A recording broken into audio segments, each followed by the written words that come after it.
खा वो किरतारपुरी हो या गरदारपुरी हो या खुद साख्ता शेखुल इस्लाम हो। कल उन्होंने जलसा करना है मीनार पाकिस्तान पर, मेरी इस बात का जवाब दें। मैं मंजर कल का देख रहा हूं, गैब नहीं जानता। वहां हिंदू भी होंगे, वहां सिख भी होंगे, वहां क्रिश्चियन भी होंगे, और वहां कुछ नाम नेहाद सुन्नी भी होंगे जो ताजा ताजा राफजी बने हैं। वो सारे इकट्ठे होंगे और नारा लगेगा कि इत्तेहाद हो गया है सुन्नियत का और इंसानियत का।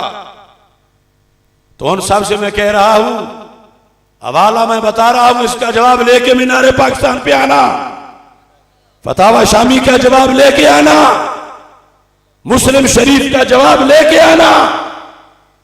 और कोई अपनी कामयाबी ये करार दे रहा है कि हमने मीलाद मनाया, तो हमारे स्टेज पर तो सिख भी आके बैठे, हिंदू भी बैठे।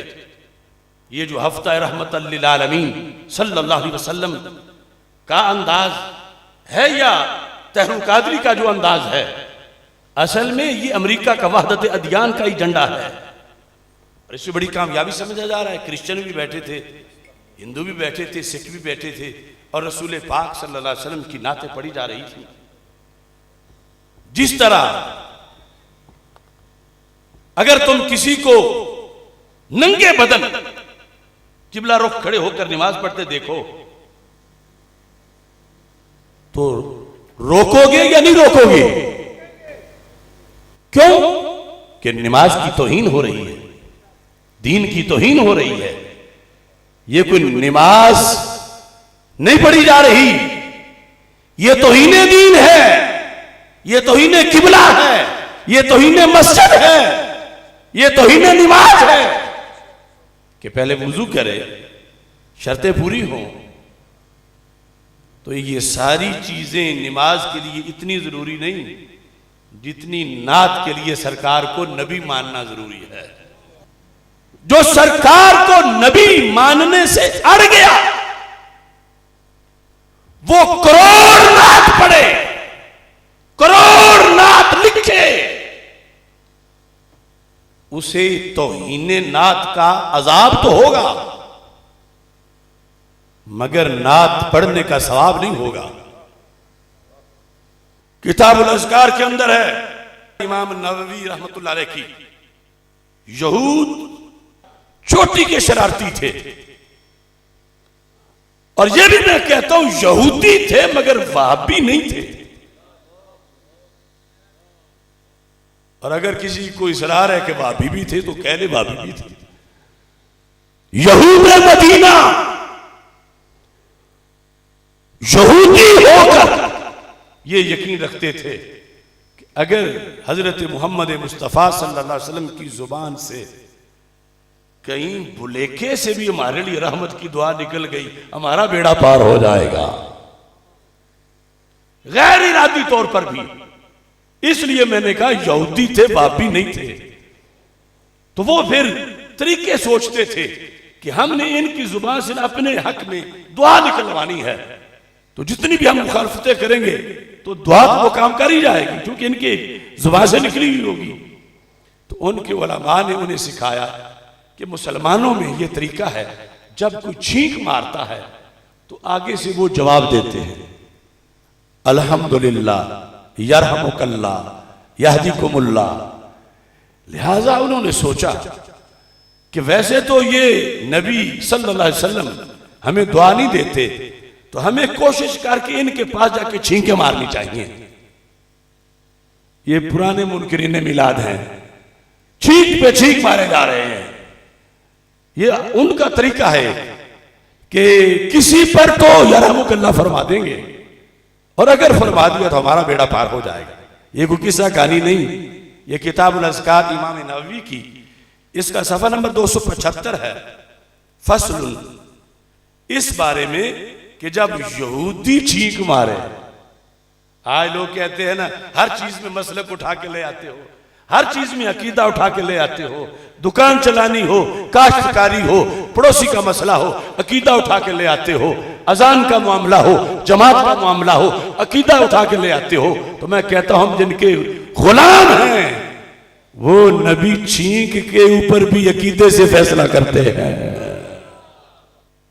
हजरत अबू मूसा अशरी रज़ी अल्लाह तआला अन्हु कहते हैं कानल यहूदो यतआतसून इंद रसूलिल्लाह सल्लल्लाहु अलैहि वसल्लम, यहूदी छींके मारते थे आके रसूल पाक सल्लल्लाहु अलैहि वसल्लम के पास। शरारती तो बड़े थे, यहूदी थे मगर वहाबी नहीं थे। क्यों? आगे लिखा है यरजूना अन यक़ूल लहुम यरहमुकल्लाह। यरजूना, ये उम्मीद रखते हुए कि कहीं आपकी जुबान से ये लफ्ज निकले, अन यक़ूल यरहमुकुमुल्लाह, अल्लाह तुम पे रहम करे। इस उम्मीद पर, यानी ये जो कौम है ना कि कोई दफा नहीं दे सकते, कोई कुछ कर नहीं सकते, कुछ दे नहीं सकते, इनको मैं शर्म दिलाने के लिए कह रहा हूं कि वो मदीना के छींके मारने वाले यहूदी तो थे, वहाबी नहीं थे। अगर वहाबी होते तो फिर कहते कि फायदा तो होना कोई नहीं, ये तो खुद महीना महीना दुआ मांग मांग के थक जाते हैं, होता कुछ नहीं। छींक के जवाब में कुछ कहेंगे तो क्या होगा।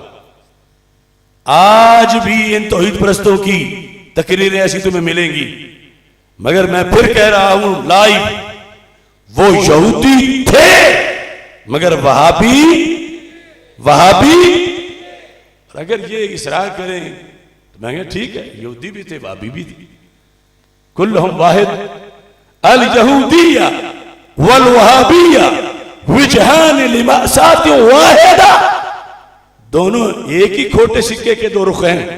अगर कहलवाना है तो कहलवा लो, मगर मैं तो कहता हूं वो यहूदी थे, वहाबी नहीं थे। क्यों? उनको उम्मीद थी कि अगर अल्लाह के रसूल अलैहि सलाम ने यरहमुकुमुल्लाह कह दिया तो बेड़ा पार हो जाएगा। अब आगे मसला है ये मुश्तरका मेहमान बिठाने वालों का, आगे है ननकाने जाके ईमान लुटाने वालों का। उस पित्ते के छोटे पित्ते ने जाकर जो लुटाया वहां पर ईमान, और कुछ किरतारपुर पर जाके लुटाते हैं और आयतें पढ़ते हैं, हदीसें, उन्हें पता नहीं कि दीन का मजाज क्या है। मेरे आका सल्लल्लाहु अलैहि वसल्लम खाली नहीं लौटाते थे उनको, मगर यरहमुकल्लाह भी नहीं फरमाते थे। क्या फरमाते थे? यहदीकुमुल्लाह, कि पहले हिदायत मिलेगी तो रहमत मिलेगी। तुम इस लायक नहीं हो कि मैं तुम्हें यरहमुकुमुल्लाह कहूं, चूंकि तुम मेरे कलमे के मुनकिर हो और मैं रहमत हूं सारे जहानों के लिए। मगर मैं गद्दारों को कैसे रहमत दूं?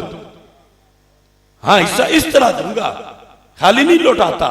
सरकार फरमाते यादीकुमुल्लाह, खुदा तुम्हें हिदायत दे, व युस्लिहु बालकुम, अल्लाह तुम्हें तुम्हारे करतूत सही करे, तुम मेरा कलमा पढ़ लो, आगोश रहमत में आ जाओ। आज हमें कहते हैं कि ये तंग नजर मुल्ला है, इनको दीन का पता नहीं। तो जो दीन लेके आए उनसे बढ़ के ब्रॉड माइंडेड कौन हो सकता है? मेरे नबी अलैहिस्सलाम ने यहूद की छींक के जवाब में भी दुआए रहमत नहीं की, दुआए हिदायत की है। तुम बुलाओ उनको, कहीं बिठाओ उनको और कहो सारे तुम जन्नमी हो, अगर तुमने जन्नती बनना है तो पढ़ो ला इलाहा इल्लल्लाहु मुहम्मदुर रसूलुल्लाह सल्लल्लाहु अलैहि वसल्लम। ये है सुन्नत रसूल, ये है दीन का तरीका। ये उनको बुला के कुफर पे मजीद पक्का करते हैं कि तुम मुनकरे नबूवत मुस्तफा बन के भी इज्जत वाले हो। तो जो ऐसा करे तो उसका अपना ईमान नहीं रहता, औरों को क्या देगा। हदीस हसन सही है। लाइव मैं ज़ुर्रियते मिनहाजुल कुरान को चैलेंज कर रहा हूं कि तुम्हारा वो अंदाज जो कई सालों से तुम अपनाए हुए हो, और कल भी अपनाओगे वो कुरान से मुतसादिम है, वो सुन्नत से मुतसादिम है, उन लोगों के लिए दुआए हिदायत तो जायज है, मगर वो रहमत के सजावार नहीं है, वो रहमत के हकदार नहीं है, वो रहमत के लायक नहीं है। और जो लानत के मुस्तहिक हों, जिनके पास बैठे उन पे भी लानतें ही बरसती हैं। तो महफिल मिलाद को गंदा ना करो, महफिल मिलाद पर बरसने वाली रहमतों को ना रोको।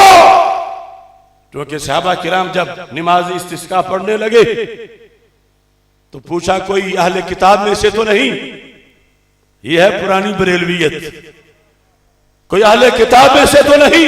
बताया कि हाँ। फरमाया इसको निकालो। और फुकहा ने लिखा क़यामत तक जब भी इस्तिस्का बारिश की दुआ मांगनी हो, मजमा सिर्फ मुसलमानों का हो, उसमें हिंदू ना हो, उसमें सिख ना हो, उसमें नसरानी ना हो, पारसी ना हो, मजूसी ना हो, यहूदी ना हो। क्यों?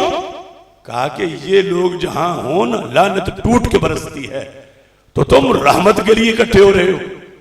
तो ये नमूने क्यों आगे पेश कर रहे हो कि जिनकी वजह से रहमत का मूड ही ना बने और लानत बरसना शुरू हो जाए।